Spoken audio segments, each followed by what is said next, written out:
Bismillahirrahmanirrahim. Alhamdulillahi dzil jalali wa syari'il harami wal halali. Allahumma salli ala nuril anwar wa sirril asrar wa tiryakil aghyar wa miftah babil yasar sayyidina wa maulana Muhammadinil mukhtar wa alihil athhar wa ashabihil akhyar adada ni'amillahi wa ifdalih, amma ba'd. Yang saya cintai, yang saya muliakan, para alim ulama, para kiai, para asatid, para tokoh masyarakat, wabil khusus ketua DKM masjid, imam masjid, pengajar-pengajar di masjid, ketua panitia peringatan Maulid Nabi besar Muhammad beserta seluruh panitia, para tokoh masyarakat, para aparat pemerintah beserta seluruh hadirin dan hadirat, bapak-bapak, ibu-ibu, pemuda-pemudi umat baginda Nabi besar Muhammad sallallahu alaihi wasallam. Alhamdulillah, segala puji dan syukur kehadirat Allah Subhanahu wa taala. Karena Allah Subhanahu wa taala telah memberikan kepada kita nikmat yang sangat besar. Allah telah memberikan kepada kita keagungan yang sangat besar. Allah telah memberikan kepada kita rahmat yang sangat besar. Apa nikmat Allah yang sangat besar? Apa karunia Allah yang sangat besar? Apa rahmat Allah yang sangat besar? Nikmat, karunia, rahmat, anugerah Allah yang sangat besar bukan iman, bukan Islam, bukan takwa, tetapi baginda Nabi besar Muhammad. Karena berkat Nabi Muhammad, saya dan kalian mengenal iman, mengenal Islam, mengenal takwa, mengenal salat, mengenal syariat. Sebagaimana yang Allah katakan dalam Al-Quran, Qul bifadlillah wa birahmatih fabidzalika falyafrahu. Katakanlah, dengan karunia Allah dan dengan rahmat Allah, maka dengan karunia dan rahmat tersebut falyafrahu, bergembiralah kalian.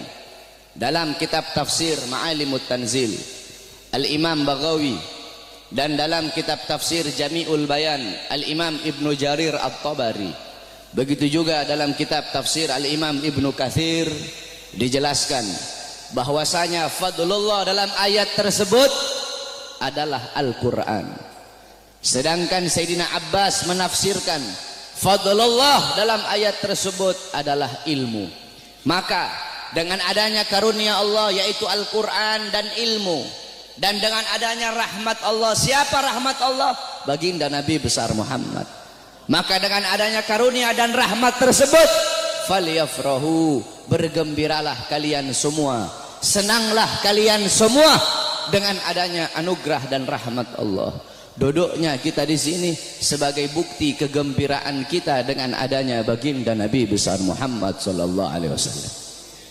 Beliau nikmat yang begitu besar, beliau rahmat Allah yang sangat besar untuk kita semua, dan Allah jadikan kita sebagai umatnya beliau. Allah jadikan kita sebagai umatnya Nabi Muhammad, umat yang terbaik, umat yang paling mulia, umat yang paling agung, umat yang kelak di yaumil kiamah akan menjadi pemimpin daripada seluruh umat-umat, seluruh umat dari zaman Nabi Adam hingga akhir zaman. Umat yang dimana akan berdiri di posisi paling depan membawa benderanya baginda Nabi besar Muhammad. Umat yang sangat dibangga-banggakan oleh Nabi Muhammad. Umat yang dimana para nabi-nabi dan rasul terdahulu mereka iri kepada kita sebagai umat Nabi Muhammad. Dalam kitab Nashihul Ibad Al-Imam Ibnu Hajar Al-Asqalani dijelaskan bahwasanya Nabi Allah Adam alaihi salam, beliau berkata, aku iri kepada umat Muhammad. Aku iri kepada umat Muhammad. Kenapa? Karena Allah memberikan kepada mereka 4 macam kemuliaan yang tidak pernah Allah berikan kepada aku, tapi Allah berikan kepada mereka. Apa 4 macam kemuliaan yang Allah berikan untuk kita tapi tidak Allah berikan kepada Nabi Adam? Yang pertama kata Nabi Allah Adam alaihissalam, Allah menerima taubatku ketika aku berada di kota Mekah saja, tidak di kota-kota yang lain. Tetapi bagi umat Nabi Muhammad, dimanapun mereka bertaubat, Allah terima taubatnya. Ketahui saudara-saudara, Nabi Allah Adam ketika Allah keluarkan dari sorga, itu Allah turunkan di India, di bawah kaki gunung Himalaya. Siti Hawa Allah turunkan di Jeddah, Iblis Allah turunkan di Basrah. Selama 450 tahun Nabi Adam bertaubat, taubat beliau belum diterima oleh Allah Subhanahu wa taala. Ketika beliau berada di kota Mekah, baru taubat beliau diterima. Itu pun karena beliau membawa namanya baginda Nabi besar Muhammad. Beliau berdoa, ya Rabb bihaqqi Muhammad, ya Allah, demi hak Muhammad, demi kehormatan Muhammad, kemuliaan Muhammad, keagungan Muhammad, terima taubatku ya Allah. Wa qala Allah ya Adam, kaifa arafta Muhammad wa lam ahlagahu? Wahai Adam, dari mana kau mengetahui wujud Muhammad sedangkan aku belum ciptakan wujudnya Muhammad? Qala Adam, ya Rabb, innaka lama khalaqtani rafa'tu ra'si wa ra'aitu ala qawaimil arsy maktub la ilaha illallah Muhammadur Rasulullah. Ya Allah, ketika kau tiupkan ruh, aku angkat kepalaku ke atas dan aku lihat di tiang-tiang arsy, di tiang-tiang sorga tertulis la ilaha illallah Muhammadur Rasulullah. Dari situ aku tahu bahwasanya Muhammad bukan manusia biasa. Sebab tidak mungkin engkau akan meletakkan nama makhluk di samping namamu, kecuali pasti makhluk itu makhluk yang paling kau cintai ya Allah. Makanya aku bawa nama Muhammad dalam pertaubatanku kepadamu dengan harapan agar engkau menerima taubatku. Apa kata Allah? Sadaqta ya Adam. Betul apa yang kau katakan itu wahai Adam. Kalau engkau bermohon kepadaku dengan membawa nama Muhammad, ketahuilah telah aku ampuni dosamu wahai Adam. Walaula Muhammad ma khalaqtuka ya Adam. Dan kalau bukan karena Muhammad, tidak akan aku ciptakan engkau wahai Adam. Allah menerima taubat Nabi Adam ketika beliau berada di kota Mekah. Apa kata Nabi Adam? Sedangkan bagi umat Muhammad, dimanapun mereka berada, saya dan kalian kalau mau bertobat dari dosa, tidak harus kita ke Mekah, saudara-saudara. Kita bertobat dimanapun tempatnya. Taubatan nasuha, menyesali perbuatan dosa, tidak mengulangi perbuatan dosa, itu taubat kita diterima oleh Allah. Sedangkan kata Nabi Adam, tapi aku hanya di kota Mekah, tidak di tempat yang lain. Sedangkan umat Muhammad dimanapun mereka bertaubat, Allah terima taubat mereka. Itu pertama, tidak pernah Allah kasih untukku, tapi Allah kasih untuk kita sebagai umat Muhammad. Yang kedua kata Nabi Adam, ketika aku berbuat salah, Allah pisahkan aku dengan istriku Hawa hanya karena satu kesalahan. Satu kesalahan aku perbuat, aku makan buah khuldi, Allah pisahkan aku dengan Hawa selama ratusan tahun.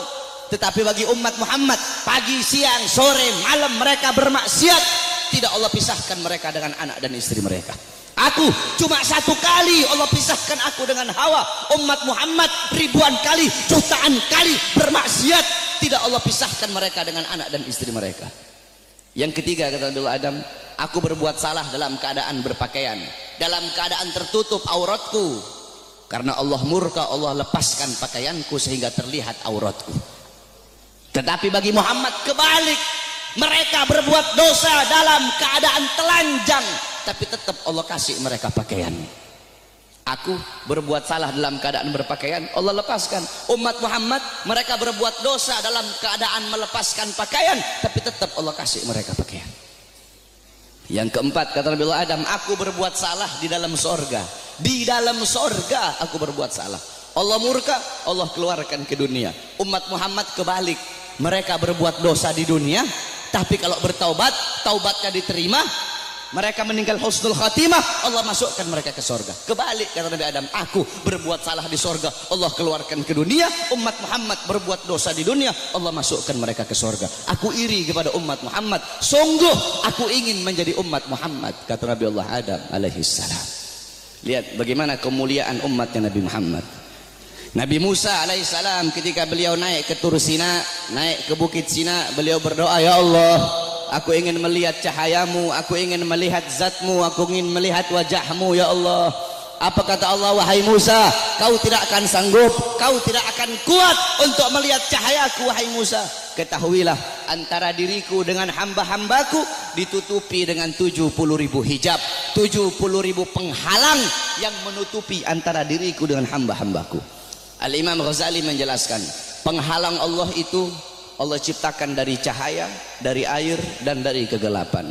Di dalam penghalang Allah ada suara gemuruh air, ada suara air yang sedang mengalir. Itu dalam penghalang Allah.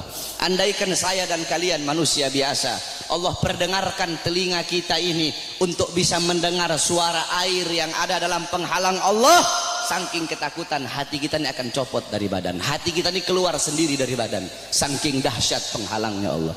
Andaikan Allah buka satu penghalang, Allah perlihatkan kepada gunung, gunung akan hancur tenggelam, tidak akan muncul sampai datangnya hari kiamat. Apa kata Allah? Wahai Musa, 70.000 penghalang ini tidak akan aku buka untuk siapapun kecuali untuk Muhammad dan untuk umat Muhammad. Apa kata Nabi Allah Musa alaihissalam? Ya Allah, kalau begitu jadikanlah aku bagian daripada umat Muhammad. Nabi Musa ingin menjadi umat Nabi Muhammad. Bahkan diriwayatkan bahwasanya Sayyidina Syekh Abil Hasan Asyadili, pengarang Hizbul Bahar, Hizbun Nasr, pengarang kitab Mafakhirul Aliyah, beliau pernah bermimpi, saudara-saudara. Ketika beliau bermimpi, dalam mimpinya beliau melihat ada Nabi Muhammad dan ada Nabi Musa sedang ngobrol. Nabi Musa bilang sama Rasulullah, wahai Muhammad, aku dengar engkau pernah berkata dalam sabdamu bahwasanya ulama ummati kal anbiya Bani Israel. Ulama dari golongan umatku itu bagaikan golongan nabi-nabi dari kalangan Bani Israel. Apakah betul wahai Muhammad? Apa kata Rasulullah? Ini dalam mimpinya Syekh Abil Hasan Asyadili. Apa kata Rasulullah? Iya betul, ulama umatku itu kepintarannya kepintarannya itu sama seperti kepintaran nabi-nabi dari kalangan Bani Israel. Kata Nabi Musa, coba seperti apa sih ulama umatmu itu? Aku pengen lihat coba. Nabi Muhammad memanggil Al-Imam Ghazali di dalam mimpinya Syekh Abil Hasan Asyadili. Imam Ghazali dipanggil oleh Nabi Muhammad. Nabi Muhammad bilang, ini salah satu daripada ulama umatku yang aku banggakan. Akhirnya kata Nabi Musa, siapa namamu? Kata Imam Ghazali apa? Ana Muhammad bin Muhammad bin Muhammad. Kata Nabi Musa, stop. Wahai Rasulullah, ini kamu bilang pinter. Saya nanya siapa namanya? Dia jawab Muhammad bin Muhammad bin Muhammad. Kalau dia pinter cukup dia jawab Muhammad. Stop. Sudah. Nggak usah dia bilang Muhammad bin Muhammad. Saya nggak nanya nama bapaknya, saya nggak nanya nama kakeknya. Kalau dia pinter cukup dia jawab Muhammad. Udah, stop. Atau Muhammad Al-Ghazali. Dalam kitab Tabaqat Syafi'iyah, Al-Imam Ghazali. Ghazali itu adalah nisbat nama tempat kelahiran beliau. Tetapi ada juga ulama yang mengatakan Ghazali itu nisbat kepada pekerjaan keluarga beliau, yaitu tukang tenun, tukang sol. Nah, kata Nabi Musa, kalau kamu pinter cukup kamu jawab Muhammad, nggak usah kamu bilang Muhammad bin Muhammad bin Muhammad, kepanjangan. Apa kata Nabi Musa? Apa kata Imam Ghazali? Ya Rasulullah, izinkan aku untuk menjawab ya Rasulullah. Diizinkan oleh Rasul, dijawab oleh Imam Ghazali, wahai Musa kalimullah. Dulu Allah pernah nanya, wahai Musa, apa yang ada di tanganmu? Engkau bilang, ya Allah ini tongkat. Tongkat ini untuk menyandar, untuk bersandar. Tongkat ini untuk memukul. Harusnya kalau kau pinter cukup kau jawab, ini tongkat. Nggak usah kau jawab tongkat ini untuk ini, untuk ini, untuk ini. Karena Allah nanya, apa yang ada di tanganmu? Allah tidak tanya untuk apa itu. Apa kata Nabi Musa? Karena aku ingin bercakap-cakap lama dengan Allah. Aku ingin punya waktu yang panjang dengan Allah untuk mengambil berkah. Apa kata Imam Ghazali? Begitupun aku jawab dengan jawaban yang panjang untuk bercakap-cakap lama denganmu agar mendapatkan keberkahan darimu yang pernah berbicara dengan Allah. Baru diakui oleh Nabi Musa kepintaran ulama daripada umatnya Nabi Muhammad sallallahu alaihi wasallam.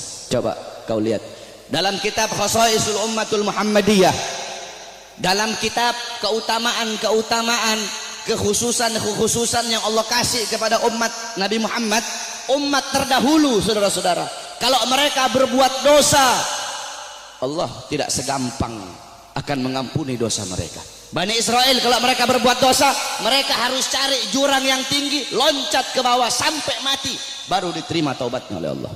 Kita tidak, Allah kasih kemudahan. Umat terdahulu kalau anggota tubuh mereka ada yang terkena najis harus dihilangkan dengan kulit-kulitnya. Kita tidak, terkena najis cukup hilangkan najis itu. Kalau menggoladoh najisnya berat, pakai air dicampur dengan tanah. Allah kasih kita kemudahan, Allah kasih kita keutamaan. Kenapa? Karena kita adalah umat Nabi Muhammad. Kuntum khairu ummatin ukhrijat linnas. Kamu sekalian umat yang paling bagus, umat yang paling baik, umat yang paling utama, umat yang paling mulia yang Allah keluarkan untuk segenap manusia. Kenapa kau jadi umat yang terbaik? Kenapa kau jadi umat yang termulia? Bukan karena salatmu, ibadahmu, amalmu, ilmumu, bukan. Tapi karena kau, saya adalah umatnya Nabi Muhammad. Kita menjadi mulia karena kemuliaan Nabi Muhammad. Makkah menjadi kota yang mulia karena Makkah kota kelahiran Nabi Muhammad. Madinah menjadi kota yang mulia karena Madinah kota hijrah dan kota wafatnya Nabi Muhammad. Hajar Aswad menjadi batu yang mulia karena Hajar Aswad pernah dicium oleh bibirnya Nabi Muhammad. Buraq menjadi kendaraan yang mulia karena Buraq pernah ditunggangi oleh Nabi Muhammad. Bahkan ada salah satu ulama yang mempertanyakan, siapa yang lebih mulia, sendalnya Nabi atau malaikat Jibril alaihi salam? Jibril alaihissalam tidak pernah berjumpa langsung dengan Allah, tetapi Nabi Muhammad bahkan sendalnya telah berjumpa dengan Allah. Dalam kitab Al-Anwar Al-Bahiyah dijelaskan sendalnya Nabi berjumpa dengan Allah. Kenapa sandal itu menjadi mulia? Sandal itu menjadi mulia karena dipakai oleh kaki yang mulia, kakinya baginda Nabi besar Muhammad. Pernah seseorang bertanya kepada salah satu ulama, siapa yang lebih mulia, Ka'bah ataukah makbarahnya Nabi? Ka'bah atau kuburnya Nabi yang lebih mulia? Apa jawab ulama itu? Kalau kita lihat dari kuburnya, maka Ka'bah lebih mulia. Tetapi kalau dilihat dari sesuatu yang bersemayam dalam kubur itu, maka sesuatu yang bersemayam dalam kubur itu lebih mulia ribuan jutaan kali daripada Ka'bah. Siapa? Nabi Muhammad sallallahu alaihi wasallam. Kita menjadi mulia karena Nabi Muhammad. Ma madahtu Muhammadan bi ghasidati walakin mudiha ghasidati bi Muhammadin. Tidaklah aku memuji Nabi dengan syairku, aku tidak memuliakan Nabi dengan syairku, aku tidak mengagungkan Nabi dengan syairku, tetapi syairku yang menjadi mulia karena telah memuliakan Nabi Muhammad. Syairku yang menjadi agung karena telah mengagungkan Nabi Muhammad. Syairku yang menjadi terpuji karena telah memuji Nabi Muhammad. Kalian nih, kalian semua yang duduk di sini merayakan Maulid Nabi. Nabi Muhammad tidak butuh, tapi kita yang butuh untuk merayakan Maulid Nabi Muhammad. Kamu duduk di sini memuliakan Nabi, mengagungkan Nabi. Nabi tidak butuh, tapi kamu yang butuh untuk memuliakan dan mengagungkan Nabi Muhammad. Kamu duduk di sini bersolawat kepada Nabi, memuji Nabi, mengagungkan Nabi. Itu tidak akan menambahkan kemuliaan Nabi. Kalau dengan kamu bersolawat menambahkan kemuliaan Nabi, berarti Nabi butuh dengan solawatmu. Nabi tidak butuh, tapi kamu dan saya yang butuh dengan bersolawat kepada Nabi. Kita memuliakan Nabi tidak akan menambahkan kemuliaan Nabi, tapi itu menambahkan kemuliaan kita. Kita tidak bersolawat, tidak mengagungkan beliau, itu juga tidak akan mengurangi kemuliaan beliau. Karena beliau kemuliaannya lautan jadi tinta, pohon jadi pena, digunakan untuk melukis kemuliaan Nabi. Lautan jadi tinta, pohon jadi pena, tidak akan sanggup untuk melukis tentang kemuliaan Nabi Muhammad. Maka saya dan kalian menjadi mulia karena kemuliaan Nabi Muhammad sallallahu alaihi wasallam. Nabi Allah Adam, saudara-saudara, Allah memerintahkan kepada seluruh penghuni langit untuk bersujud kepada Adam. Kenapa, saudara-saudara? Para ulama mengatakan, pertama, untuk memuliakan nur Nabi Muhammad yang ada dalam tulang sulbi Nabi Adam alaihissalam. Makanya kenapa ketika iblis tidak mau bersujud, Allah sangat-sangat murka. Allah tidak memandang Nabi Adamnya, tetapi yang Allah pandang nur Nabi Muhammad yang ada dalam tulang sulbi Nabi Allah Adam alaihissalam. Saudara-saudara, para ulama-ulama salaf kita itu kalau dengar azan, mereka pasti meletakkan kedua jempolnya ini di langit-langit. Mereka letakkan di langit-langit, kemudian mereka usap di kelopak mata mereka sambil berkata, marhaban bihabibi wa qurrati aini. Kenapa, saudara-saudara? Dulu Nabi Adam alaihissalam itu selalu dibuntuti oleh malaikat. Kemanapun Nabi Adam pergi diikuti oleh malaikat. Nabi Adam bertanya, ya Allah, kenapa setiap aku pergi kok di belakangku selalu ada malaikat? Apa kata Allah? Karena mereka tertarik dengan nur yang ada dalam tulang sulbimu. Apa nur yang ada dalam tulang sulbimu? Nur itu adalah nur daripada nanti salah satu cucumu. Kemudian apa kata Nabi Adam? Ya Allah, kalau begitu tolong pindahkan nur ini ke hadapanku ya Allah. Dipindahkan nur Nabi Muhammad di hadapan Nabi Allah Adam alaihissalam. Ketika dihadapkan di hadapan Nabi Allah Adam, malaikat yang di belakang semua berdiri di depan Nabi Allah Adam alaihissalam. Nabi Adam ini penasaran seperti apa bentuknya ini nur sampai malaikat begitu tertarik. Apa kata Nabi Allah Adam? Ya Allah, kalau begitu tolong pindahkan nur ini di kedua kukuku agar aku bisa melihat seperti apa nur itu. Ditaruh nur Nabi Muhammad di kukunya Nabi Allah Adam. Ketika Nabi Allah Adam melihat keindahan nurnya Nabi Muhammad, Nabi Allah Adam berkata, marhaban bihabibi wa qurrati aini. Baru beliau usapkan. Lihat bagaimana Allah Subhanahu wa taala memuliakan Nabi Allah Adam, karena dalam tulang sulbinya terdapat nur baginda Nabi besar Muhammad sallallahu alaihi wasallam. Allah menyelamatkan Nabi Allah Nuh. Allah selamatkan Nabi Allah Nuh dari banjir yang besar, dari musibah yang besar. Kenapa? Karena dalam tulang sulbi Nabi Allah Nuh terdapat nur baginda Nabi besar Muhammad. Allah selamatkan Nabi Allah Ibrahim alaihissalam dari api Namrud. Kenapa? Karena dalam tulang sulbi Nabi Allah Ibrahim terdapat nur baginda Nabi besar Muhammad. Allah menyelamatkan Nabi Allah Ismail ketika akan disembelih, Allah rubah menjadi seekor domba. Allah selamatkan Nabi Allah Ismail. Kenapa? Karena dalam tulang sulbi Nabi Allah Ismail terdapat nur baginda Nabi besar Muhammad. Dan saya dan kalian nanti di akhirat akan diselamatkan. Kenapa? Karena saya dan kalian umat Nabi Muhammad sallallahu alaihi wasallam. Oleh karena itu saudara-saudara, bagi kami para habaib, Maulid bukan hari raya, tapi bagi kami Maulid lebih mulia dan lebih agung daripada hari raya. Di tempat saya bapak-bapak di Sulawesi itu kami santri-santrinya guru tua. Guru tua itu Al-Imam Al-Habib Idrus bin Salim Al-Jufri. Kami itu ketika datang bulan Maulid, semua rumah kami cat baru. Datang bulan Maulid, semua rumah kami cat baru, kampung kami hias, jalan kami baguskan. Hanya di bulan Maulid, tidak di bulan yang lain. Hari raya, rumah kami tidak kami cat baru. 17 Agustus, rumah kami tidak kami cat baru. Maulid, rumah kami cat baru. Kenapa? Karena bagi kami Maulid adalah hari yang paling mulia di muka buminya Allah Subhanahu wa taala. Kenapa bisa seperti itu? Dalam kitab Tuhfa, dalam kitab Hawashi Syarwani ala Tuhfal Muhtaj. Hawashi Syarwani itu kitabnya Al-Imam Syarwani. Tuhfal Muhtaj itu kitabnya Al-Imam Ibnu Hajar Al-Haytami. Yang dimana Tuhfal Muhtaj adalah syarah daripada kitab Minhajut Talibin Al-Imam Nawawi. Jadi kalau ente orang belajar fikih, ada namanya matan, ada namanya syarah, ada namanya hawashi. Matan itu isi, syarah itu penjelasan daripada matan, hawashi penjelasan lebih rinci daripada syarah. Jadi matan diberi syarah, syarah diberi hawashi. Matannya itu Minhajut Talibin Imam Nawawi, disyarahkan oleh Imam Ibnu Hajar Al-Haytami, yaitu Tuhfal Muhtaj, syarah Minhaj. Tuhfal Muhtaj kemudian dijelaskan lagi oleh Al-Imam Syarwani yang diberi nama Hawashi Syarwani.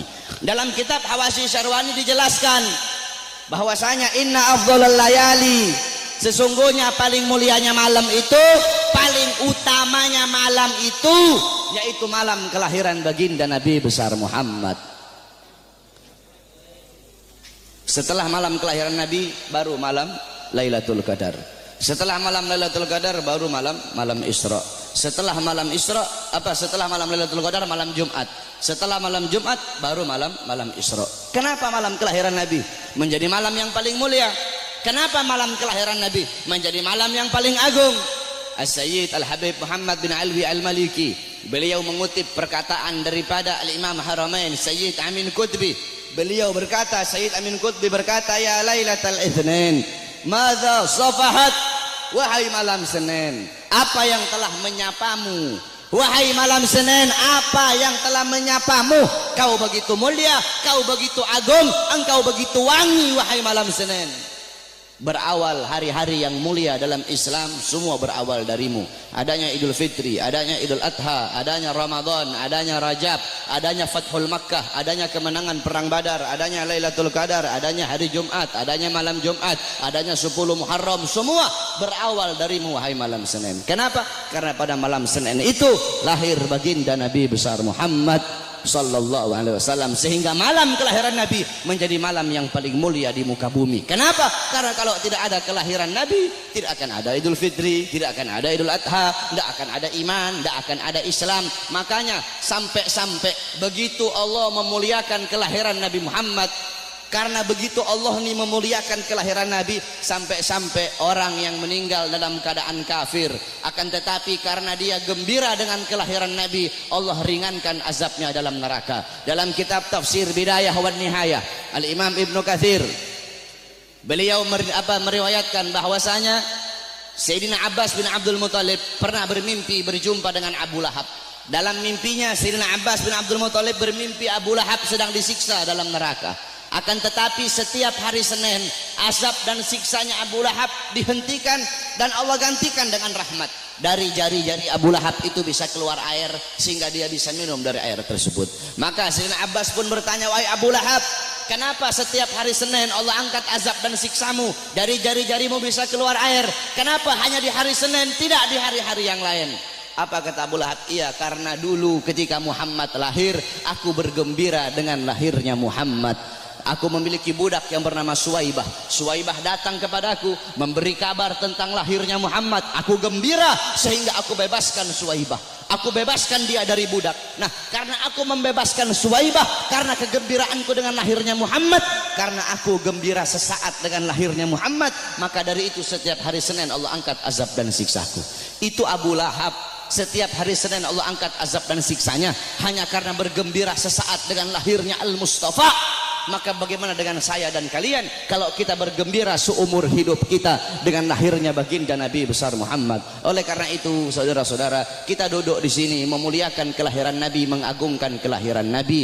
Ini suatu perbuatan yang mulia. Tetapi banyak juga golongan-golongan di luar sana, banyak golongan-golongan yang mulut kotornya berani mengatakan bahwasanya orang-orang yang duduk di maulid itu mereka telah berbuat dosa besar. Maulid itu adalah bid'ah dalalah, maulid itu bid'ah yang sesat, maulid itu sumber kesyirikan, maulid itu sumber kekafiran. Banyak golongan-golongan di luar sana yang berkata seperti itu. Ini golongan-golongan yang bodoh, golongan-golongan yang goblok, golongan-golongan yang dungu, tidak ngerti kaedah fikih, tidak ngerti takhrij hadis, tidak ngerti mustalah hadis. Baru belajar beberapa tahun di Arab Saudi, pulang baru punya jenggot 8 lembar 9 lembar, sudah berani menyesat-nyesatkan orang yang duduk di majelis maulidnya Nabi Muhammad sallallahu alaihi wasallam. Saudara-saudara, kalau kita mau lihat bid'ahnya, luarnya iya bid'ah, luarnya bid'ah, luarnya covernya bid'ah,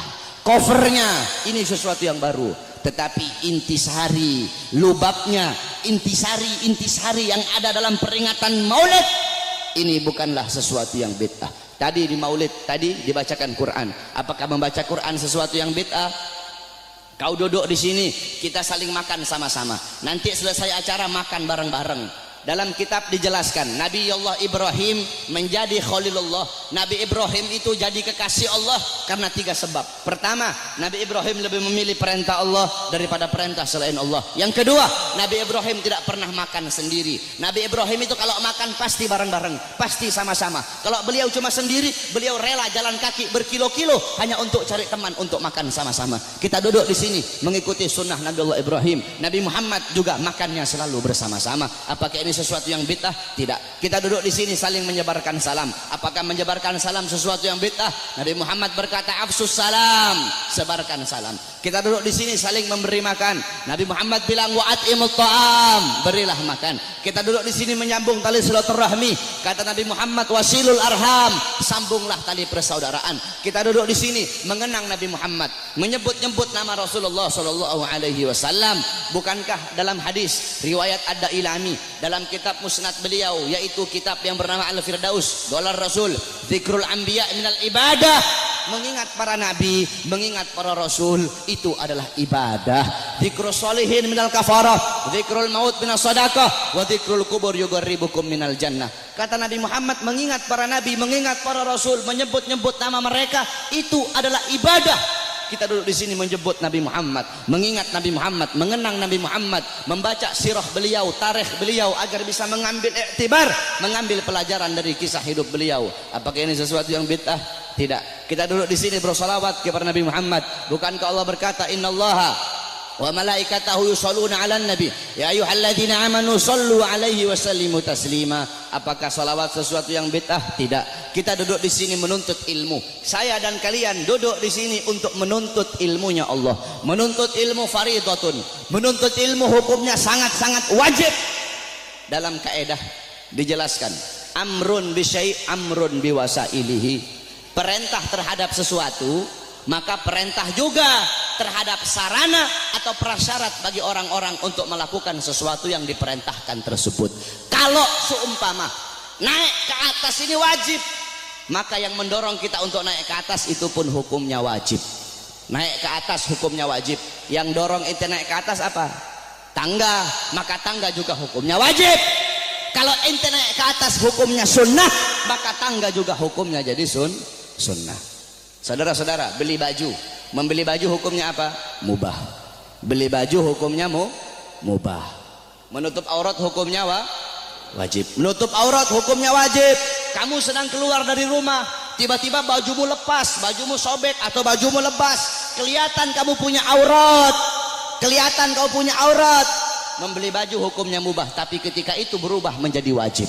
Kenapa? Karena baju salah satunya yang menjadi syarat bagimu untuk bisa tutup kau punya aurat, sedangkan nutup aurat hukumnya wajib. Bersiwak hukumnya apa? Sunnah. Bikin kantong baju hukumnya apa? Bikin kantong baju hukumnya mubah. Bersiwak hukumnya sunnah. Bikin kantong baju hukumnya mubah. Kamu mau keluar rumah, kantong apa? Bajumu tidak punya kantong. Bajumu tidak punya kantong. Kalau tidak ada kantong tidak bisa kamu bawa. Kamu punya siwak. Sedangkan bersiwak hukumnya sunnah. Bikin kantong baju hukumnya mubah. Ketika itu berubah, bikin kantong baju hukumnya jadi sunnah. Kenapa? Karena kantong baju yang jadi syarat bagimu untuk bisa bawa kau punya siwak. Nah, menuntut ilmu hukumnya wajib, saudara-saudara. Maka ketika maulid menjadikan dirimu, mendorong dirimu untuk menuntut ilmu, maka ketika itu maulid pun hukumnya berubah menjadi wajib. Kalau maulid mendorong engkau untuk sedekah, sedekah hukumnya sunnah, maka maulid juga hukumnya menjadi sunnah. Bersolawat hukumnya sunnah, maka ketika itu maulid mendorong kau untuk bersolawat, maka maulid juga hukumnya menjadi sunnah. Oleh karena itu nanti wasiat saya, kalau nanti ada yang nanya kepada kalian semua, kenapa kamu merayakan maulid Nabi Muhammad? Jawab, saya merayakan maulid Nabi untuk memuliakan dan mengagungkan kelahiran Nabi. Siapa yang suruh memuliakan kelahiran Nabi? Siapa yang suruh mengagungkan kelahiran Nabi? Yang suruh adalah Allah. Ayat tadi itu, qul bi fadlillah wa bi rahmati fabidzalika falyafrahu. Katakanlah dengan anugerah dan rahmat Allah, dengan rahmat itu fayafrahu, gembira kalian, senanglah kalian dengan adanya karunia dan rahmat Allah Subhanahu wa taala. Saudara-saudara, ada beberapa ibadah yang sengaja dikaitkan dengan sejarah. Contohnya haji. Haji itu ibadah wajib, sengaja dikaitkan dengan sejarah Nabi Allah Ibrahim, mulai dari wukuf, tawaf, sa'i, melempar jumrah, sehingga ibadah haji menjadi ibadah wajib. Berpuasa pada tanggal 10 Muharram. Berpuasa pada tanggal 10 Muharram itu sengaja dikaitkan dengan sejarah Nabi Musa alaihi salam. Ketika Rasulullah nanya sama Yahudi Madinah, kenapa kalian berpuasa pada tanggal 10 Muharram? Kata Yahudi Madinah, karena kami bersyukur atas selamatnya Nabi Musa dari kejaran tentara Fir'aun. Apa kata Rasulullah? Nahnu ahaqqu bi Musa minkum. Kami lebih berhak atas Musa daripada kalian. Rasul pun memerintahkan para sahabat untuk berpuasa pada tanggal 10 Muharram, sehingga berpuasa pada 10 Muharram menjadi ibadah sunnah. Saudara-saudara, para ulama mengatakan, jikalau perhatikan kata-kata ini, jikalau berpuasa pada tanggal 10 Muharram menjadi ibadah sunnah karena bersyukur atas selamatnya Nabi Musa, maka bagaimana dengan terselamatkan seluruh alam semesta ini berkat adanya Nabi Muhammad? Selamat Nabi Musa, kalian bersyukur dengan berpuasa di tanggal 10 Muharram. Maka bagaimana dengan terselamatkan seluruh alam semesta berkat Nabi Muhammad sallallahu alaihi wasallam. Saudara-saudara, kita ini udah telat. Saya dan kalian udah telat, saudara-saudara. Yang pertama kali memuliakan kelahiran Nabi, yang pertama kali mengagungkan kelahiran Nabi adalah Allah Subhanahu wa taala. Tetapi Allah punya cara lain. Cara Allah tidak sama dengan cara kita. Cara kita memuliakan hari kelahiran Nabi, duduk di sini undang para ulama, para habaib, para kiai, minta nasihat dari beliau-beliau, bersolawat, baca maulid. Itu cara kita. Tapi Allah punya cara sendiri. Bagaimana cara Allah memuliakan kelahiran Nabi? Yang pertama kali memuliakan kelahiran Nabi itu Allah, bukan manusia, bukan malaikat, Allah Subhanahu wa taala. Bagaimana caranya Allah memuliakan kelahiran Nabi? Dalam kitab Qisasul Anbiya dijelaskan. Kita semua tahu Nabi Muhammad lahir pada hari Senin, pada tanggal 12 Rabiul Awal, pada tahun gajah, amal fil. Wa summiya ama wiladati amal fil. Dinamakan tahun kelahiran beliau itu tahun gajah, li'anna malikal Habasyah, karena raja Habasyah mengutus tentara-tentara yang menaiki gajah yang besar. Untuk apa? Lihadmil Ka'bah, untuk merusak Ka'bah, untuk menghancurkan Ka'bah. Tapi Allah punya rencana lain. Allah mengutus burung ababil dari neraka Sijil. Satu ekor burung bawa 2 buah batu, 3 buah batu. 1 batu di mulutnya, 2 batu ditaruh di kakinya. Dengan izin Allah itu burung terbang. Allah perintahkan untuk melemparkan itu batu di atas kepala tentara gajah. Ketika itu batu jatuh di atas kepala tentara gajah, tembus sampai ke kaki, saudara-saudara. Allah hancurkan pasukan gajah. Kenapa Allah hancurkan pasukan gajah? Ikraman, untuk memuliakan dan mengagungkan kelahiran baginda Nabi besar Muhammad sallallahu alaihi wasallam. Padahal bagi Allah tidak mustahil kalau Allah mau hancurkan pasukan gajah sebelum mereka nyerang, bisa Allah hancurkan. Tapi kenapa Allah hancurkan ketika mereka menyerang Ka'bah? Untuk memuliakan kelahiran dan keagungan, untuk mengagungkan kelahiran baginda Nabi besar Muhammad. Siapa saudara-saudara yang merobohkan istana Romawi? Ketika Nabi Muhammad lahir, istana Romawi roboh. Siapa yang robohkan? Allah. Kenapa Allah robohkan istana Romawi di hari lahirnya Nabi? Padahal tidak mustahil kalau Allah mau robohkan sebelum Nabi Muhammad lahir, bisa. Bisa bagi Allah. Allah merobohkan sebelum Nabi Muhammad lahir, bisa. Tapi kenapa Allah robohkan di hari lahirnya Nabi? Ikraman, untuk memuliakan dan mengagungkan kelahiran baginda Nabi besar Muhammad. Siapa yang memadamkan api Majusi, api yang selama ribuan tahun tidak pernah padam? Nabi Muhammad lahir, api Majusi menjadi padam. Siapa yang memadamkan? Allah. Kenapa Allah padamkan api Majusi di hari lahirnya Nabi? Kok tidak di hari-hari sebelumnya? Padahal tidak mustahil bagi Allah untuk memadamkan api Majusi sebelum Nabi Muhammad lahir, bisa. Tapi kenapa di lahirnya hari Nabi Muhammad? Ikraman, untuk memuliakan dan mengagungkan kelahiran Nabi Muhammad. Oleh karena itu Allah saja memuliakan kelahiran Nabi, Allah saja mengagungkan kelahiran Nabi. Maka kita siapa kok tidak memuliakan dan tidak mengagungkan kelahiran baginda Nabi besar Muhammad sallallahu alaihi wasallam. Oleh karena itu saudara-saudara, cintai beliau, jadikan beliau sebagai teladanmu, jadikan beliau sebagai pedomanmu, jadikan beliau sebagai idolamu. Nabi Muhammad mencintai kalian, Nabi Muhammad sangat cinta kepada kalian, sampai-sampai kata Sayyidina Ali, karramallahu wajha, inna Rasulillah fi akhir nafsi harakat syafataihi marratain fa'algaitu sam'i fasami'tuhu yaqul ummati ummati faqubida Rasulillah sallallahu alaihi wasallam wa qala law kanatid dunya tadumu li wahidin la kana Rasulillah fiha mukhallada. Apa kata Sayyidina Ali pada saat detik-detik terakhir nafasnya Nabi Muhammad? Aku melihat beliau menggerakkan bibirnya dengan 2 kali gerakan. Aku dekatkan telingaku, aku mendengar beliau berkata ummati ummati faqubida Rasul, dan meninggal Nabi Muhammad. Apa kata Sayyidina Ali? Lau kanatid dunya tadumu li wahidin la kana Rasulullah fiha mukhallada. Andaikan bisa satu wujud hidup abadi di muka bumi, yang paling pantas itu cuma Nabi Muhammad. Saking mulianya Nabi besar Muhammad sallallahu alaihi wasallam. Nabi Muhammad mengorbankan nyawanya, mengorbankan jiwanya untuk siapa? Untuk kalian sebagai umat. Nabi Muhammad, beliau pipi beliau tertusuk tulang sampai tembus ke sebelah. Demi siapa? Demi kalian sebagai umat. Nabi Muhammad gigi gerahamnya patah, gigi gerahamnya Nabi patah. Demi siapa? Demi kalian sebagai umat. Sampai-sampai Uwais Al-Qarni yang berada di Yaman Uwais Al-Qarni tidak pernah berjumpa dengan Nabi, tapi ketika Uwais Al-Qarni mendengar Nabi Muhammad gigi gerahamnya patah, Uwais Al-Qarni ambil benda tumpul, dia pukulkan di pipinya agar gigi-gigi gerahamnya patah. Kenapa? Dia ingin merasakan apa yang dirasakan oleh Nabi Muhammad SAW. Nabi Muhammad mukanya dilempar dengan kotoran onta, dilempar batu sampai dahinya berdarah. Ketika dahi beliau berdarah, beliau tampung darah itu agar tidak jatuh di atas tanah. Kenapa? Karena kalau darah beliau jatuh di atas tanah, Allah akan tenggelamkan orang-orang yang melempari beliau. Apa kata beliau? Mereka adalah umatku, mereka belum diberi hidayah oleh Allah Subhanahu wa taala. Nabi Muhammad berjuang untuk siapa? Untuk kalian semua sebagai umat. Agar apa? Agar apa? Agar iman sampai. Agar apa? Agar Islam sampai. Agar apa? Agar masjid sampai. Agar apa? Agar ulama sampai. Agar apa? Agar kiai sampai kepada kalian, agar ilmu agama sampai, agar tauhid sampai, agar syariat sampai, agar seluruh ilmu-ilmu itu sampai kepada kalian. Tetapi setelah itu semua sampai, malah kalian sia-siakan. Setelah sholat sampai, malah kalian belakangi. Setelah takwa sampai, malah kalian campakkan. Setelah syariat sampai, malah kalian campakkan. Kalian mengambil budaya barat, kalian mengambil orang-orang barat sebagai teladan kalian, sebagai pedoman kalian, sebagai pedoman anak-anak kalian. Kalian tinggalkan Nabi Muhammad SAW. Mulutmu mengaku umat Nabi, saya umat Nabi, saya umat Islam, tapi kau tidak sholat.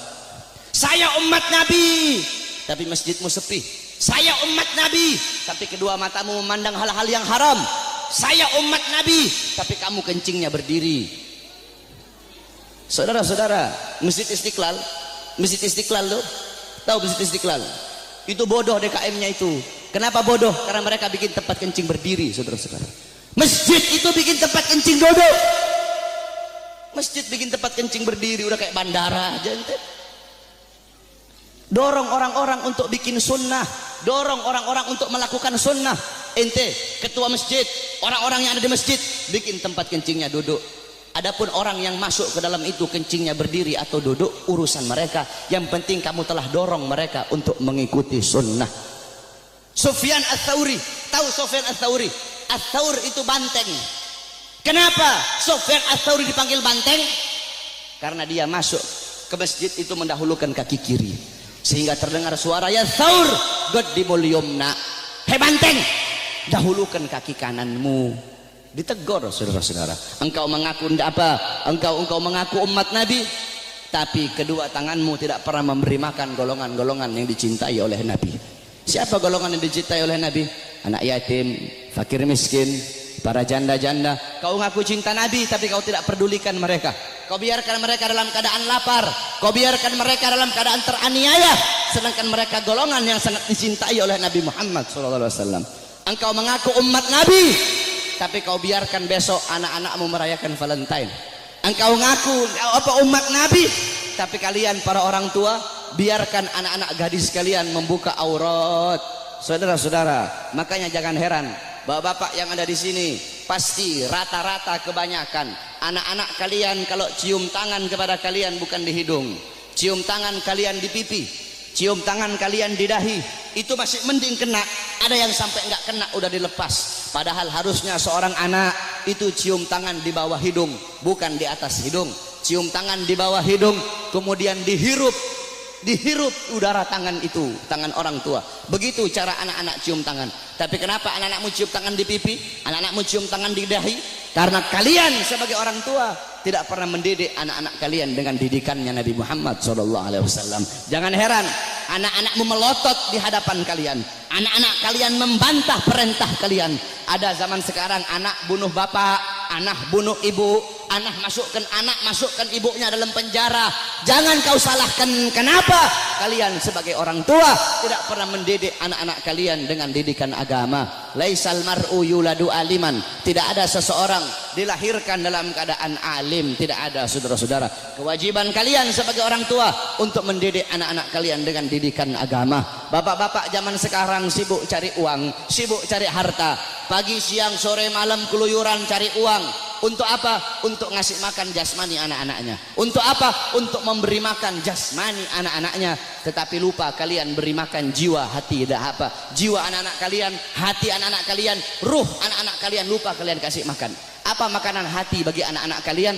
Makanan hati bagi anak-anak kalian adalah ilmu hati. 3 hari tidak kena ilmu hati itu mati. Maka tanyakan kepada diri kalian sebagai orang tua, telah berapa lama kalian menjadi sebab hati anak-anak kalian mati? Kenapa kenapa anakmu tidak kau masukkan pondok? Kenapa anakmu tidak kau masukkan pesantren? Kenapa anakmu tidak kau ajarkan Quran?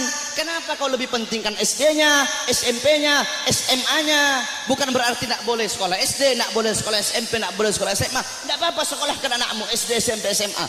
Tetapi agama jangan kau belakangi, Al-Qur'annya jangan kau belakangi. Kenapa anakmu tidak mondok? Aduh, saya lebih milih sekolah. Kalau nanti anak saya mondok, bagaimana masa depannya nanti? Orang tua goblok itu kalau ada yang seperti itu, saudara-saudara.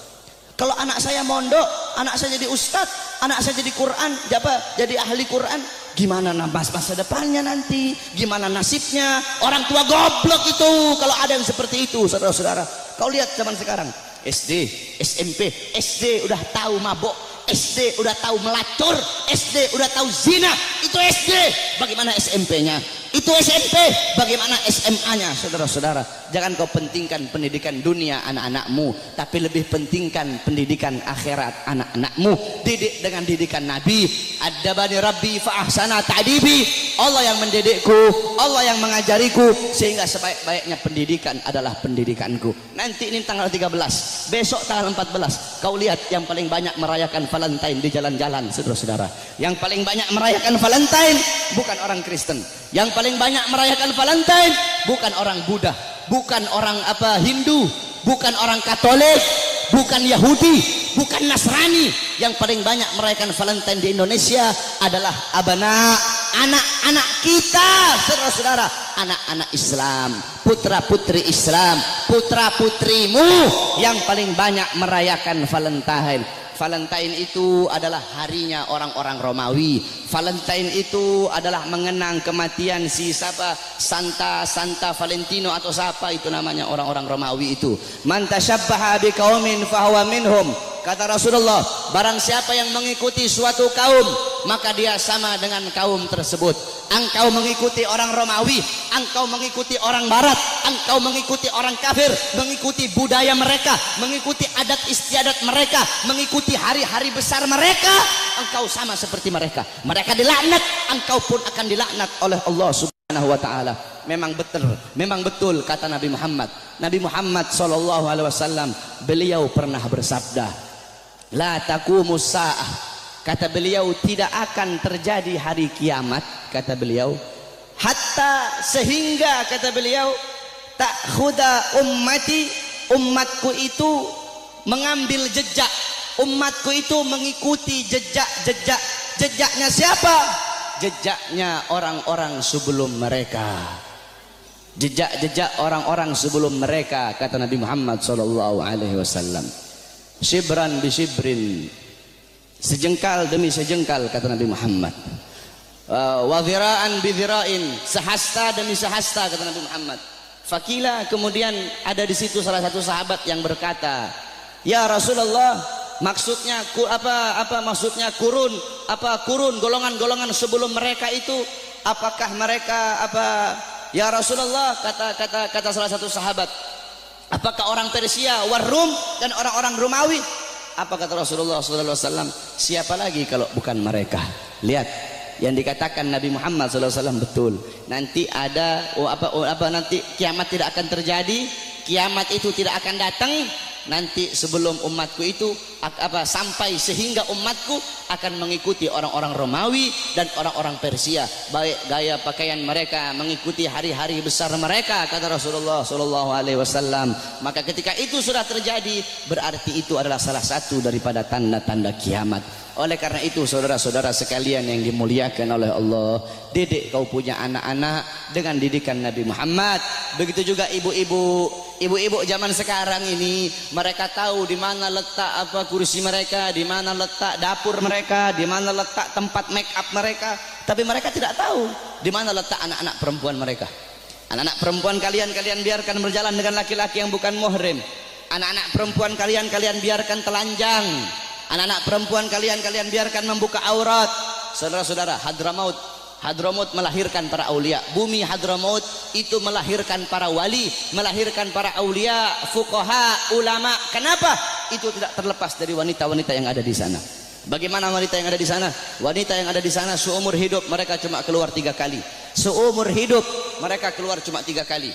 Pertama, ketika mereka masih kecil keluar bersama bapaknya. Kedua, ketika mereka sudah menikah keluar, diambil oleh suaminya, keluar dari rumahnya. Ketiga, ketika mereka mati keluar, diantar ke kuburnya.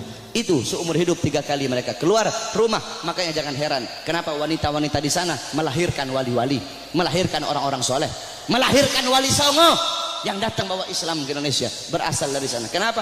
Itu tidak terlepas dari kesolehan, ketaatan, kezuhudan wanita-wanita yang ada di sana. Oleh karena itu para wanita-wanita, para istri-istri, ibu-ibu, jadikan Sayyidatuna Fatimah, Sayyidatuna Khadijah, Sayyidatuna Aisyah, Ummu Salamah, Ummu Aiman, Ummu Sulaim, Siti Khansa, Siti Mutiyah, wanita-wanita di zaman Nabi, wanita-wanita mulia. Jadikan beliau-beliau sebagai uswahmu, sebagai teladanmu, sebagai pedomanmu, agar kau bisa mendidik anak-anakmu dengan didikan Nabi Muhammad. Insya Allah dengan duduknya kita di sini, Allah kasih kita keberkahan, Allah kasih kita Allah kasih kita maghfirah, Allah kasih kita rahmat. Kita bermalam-malaman di sini untuk Nabi Muhammad. Insya Allah kedua mata kita Allah halalkan kelak di yaumil kiamah untuk memandang wajah indah baginda Sayyidina Muhammad sallallahu alaihi wasallam. Amin amin ya rabbal alamin. Ingat saudara-saudara, tidak ada kata capek untuk Nabi, tidak ada kata mahal untuk Nabi Muhammad. Oh saya bikin maulid ini, aduh bagaimana ini, pusing saya nyari dana. Tidak ada kata mahal untuk Nabi Muhammad.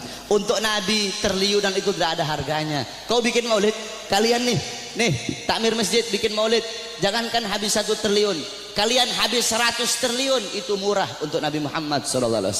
Tidak ada kata mahal untuk Nabi Muhammad. Saudara-saudara, Nabi Muhammad, Sayyidatuna Khadijah semua hartanya habis. Sayyidina Utsman, Sayyidina Umar, Sayyidina Abu Bakar, sampai-sampai sebelum Sayyidatuna Khadijah meninggal, apa kata beliau? Wahai suamiku, hartaku semua sudah habis. Nanti kalau aku mati nih, kamu butuh uang, kau gali kuburku, ambil tulang-tulangku, kau jual untuk Islam. Sampai segitunya, tidak ada kata mahal. Nah ini kita kadang untuk Nabi kita capek, untuk Nabi ayo udah kemalaman nih, tidak ada kata kemalaman untuk Nabi. Aduh mau ngaji, aduh hujan nih, tidak ada kata hujan untuk Nabi Muhammad. Aduh mau pergi maulid jauh, tidak ada kata jauh untuk Nabi Muhammad. Nanti yang jadi banci ente. Untuk Nabi capek, untuk Nabi jauh, tidak ada kata jauh untuk Nabi Muhammad. Pakai gaya-gaya, pakai baju my trip, my adventure, tetapi hadir-hadir di maulid tidak mau, sholat ke masjid tidak mau. Banci itu, bukan laki-laki itu saudara-saudara. Oleh karena itu sekali lagi, para anak-anak muda, jadilah kalian anak-anak muda yang baik, jadi kalian anak-anak muda yang bagus. Jangan kau ikut orang-orang Yahudi, jangan kau ikut orang-orang Nasrani. Mereka tidak bakal bikin kau baik, mereka tidak bakal bikin kau bagus, mereka bakal bikin kau buruk, mereka bakal bikin kau terjerumus ke dalam kezaliman, terjerumus ke dalam maksiat, mungkarat, dolalat, sayyiat. Karena apa saudara-saudara? Nasib desamu nih, nasib kampungmu semua ini ke depan, nasib masjid ke depan, desamu ke depan, itu tergantung anak-anak muda. Kalau anak-anak mudamu baik, ke depan kampungmu jadi kampung yang baik. Tapi kalau anak-anak mudamu rusak, anak-anak mudamu bangsat, ke depan kampungmu akan jadi kampung yang bangsat. Kalau negara sekarang ini anak-anak mudanya baik, kenal Nabi, ke depan negara ini akan jadi negara yang baik. Tapi kalau anak-anak mudanya narkoba, anak-anak mudanya judi, anak-anak mudanya melacur, anak-anak mudanya mabuk, ke depan ini negara akan jadi negara bangsat saudara-saudara. Tetapi kita berdoa kepada Allah, semoga Allah jadikan ini negara-negara aman, ini negara jadi negara yang baik, jadi negara yang makmur. Makmur bukan karena pejabatnya, makmur insya Allah karena doa-doa para ulama dan doa para solihin. Amin amin ya rabbal alamin. Ya Rabbana syarifna wa karimna bi ru'yati Sayyidina Mustafa. Ya Rabbana syarifna wa karimna bi ru'yati Sayyidina Mustafa. Kita doakan para ulama kita, para guru-guru, para ulama, para ustadz, para murabbi kita. Semoga Allah panjangkan umur beliau-beliau, karena beliau-beliau pewaris Nabi, penyambung lidah Nabi, penerus perjuangan Nabi. Semoga Allah panjangkan umur-umur beliau, Allah permudah urusan dunia akhirat beliau, Allah sehatkan jasmani dan ruhani beliau, sehingga ilmu-ilmu beliau bermanfaat untuk kita semua. Amin amin ya rabbal alamin. Wal afu minkum. Wassalamualaikum warahmatullahi wabarakatuh.